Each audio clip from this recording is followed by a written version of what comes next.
النهارده الاول ازيكم عاملين ايه؟ انتوا توحشوني قوي. بما ان هنا القناه دي بيتي التاني فخليني افضفض معاكم واولول والطو معاكم شويه يعني. النهارده كنت رايحه عشان اودي انس في الحضانه. حصل موقف كده، اتعرفت على حد يعني واحده ام يعني.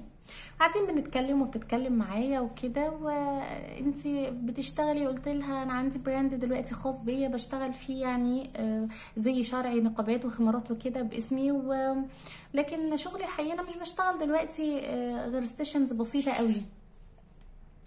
وقالت لي طيب يعني عرفت ان انا بنزل الجامعه او القاهره. انت بتنزلي القاهره؟ قلت لها عشان بنزل الجامعه هناك بحضر يعني بسعى ان انا احضر دكتوراه وكده. بصيت لي اول حاجه، بصيت لي كده، دكتوراه وهتعملي بيها ايه؟ انا استغربت من السؤال بس قلت لها يعني ان شاء الله فيما بعد باذن الله يعني عايزه اكمل وادرس وحتى لو ما درستش يعني انا بحب موضوع ان انا يعني مجال الاطفال والكلام ده اتعمق فيه شويه يعني، والسلوكيات والحاجات دي يعني. فبصيت لي كده، اللي هو بصيت لي من فوق وتحت كده، اللي هو وهو انت بنقابك ده هتشتغلي بالدكتوراه ايه؟ هو يمكن السؤال لو كانت سأل بطريقة تانية، او يمكن لو كانت قالت لي طب وهل ممكن في الجامعات يشغلوا منتقبة؟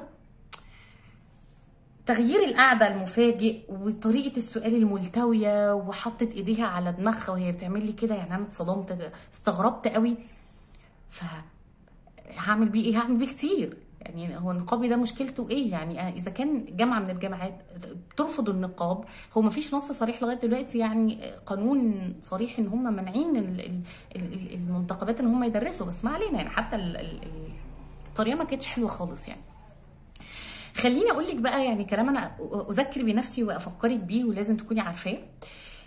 انت مهما كان الفيلد اللي انت بتحاولي تسعي ان انت تتقدمي فيه، ما تخليش ان الشكل الخارجي ما دام هو مش خارج عن المألوف، عن التقاليد وعن الدين، يأزمك قوي.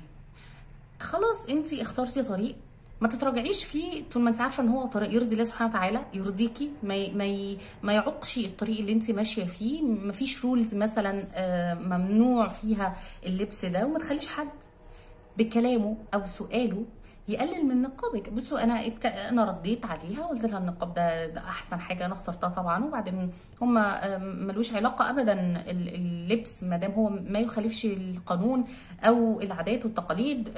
بالعكس في اماكن كتير تتمنى منتقبات، ويعني اتكلمت معاها. حد تاني ممكن يكون الكلمه تاثر فيه، هي اثرت شويه صغيرين بس يعني ايه، استجمدت نفسي كده ورديت يعني. وكمان انا ما زعلتهاش.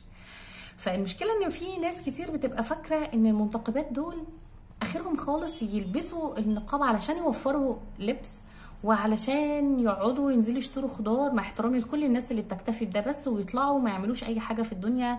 المنتقبه طبيبه ومهندسه ومحاميه ومدرسه وسيده اعمال كتير بيعملوا كل حاجه يعني. النقاب زيه زي اي حد. والله العظيم انا كنت في جنينه الحيوانات يوم الجمعه اللي فات، الجنينه كلها يعني ممكن لو الجنينه مثلا 100 عيله، ممكن يبقى 30 عيله ولا 40 من عيله منهم كلهم منتقبات. نساء كتير جدا وبنات كتير قوي منتقبه يعني. النقاب ما بقاش زي الاول، عشان نكون بس مقتنعين ومعترفين. النقاب ما بقاش زي الاول، ما بقاش محكوم عليه انه يبقى فئه صغيره او قليله وعلى جنب كده. لا، النقاب انتشر كتير جدا، انتشر بطريقه فظيعه. ناس كتير قوي بدات تتجه لتجارته وصناعته، ان هم يعني بيعملوه ويتاجروا فيه ويبيعوه. ما بقاش زي الاول. فاعتقد ان اي حد يسال سؤال زي ده هو محتاج يراجع هو النقاب بقى فين دلوقتي. وانا شايفه ان النقاب زيه زي الحجاب دلوقتي، بقى في بنات كتير قوي لسه حتى ما بلغتش بيلبسوا النقاب ومش خايفين لا من مستقبل ولا جواز ولا تعليم ولا عريس ولا احنا بنخرج وناكل ونشرب ونتعلم ونزقطط ونضحك ونعمل كل حاجه. فاعتقد ان السؤال كان محتاج ان هو يبقى فيه تروي شويه قبل ما يتسال. واي واحده عايزه تسال احنا عايشين حياتنا ولا لا بالنقاب، اعرفي وصاحبي منتقبه وقربي منها واعرفي عايشه حياتها ولا لا. تخلوش اي حد يهزكوا، ومش اي كلام ممكن يلعب في عدادات مخكوا علشان في كده حاجات بتترسخ جوانا بالتجربه على فكره. طول ما انت بره انت مش شايفه، جربي واحكمي. السلام عليكم.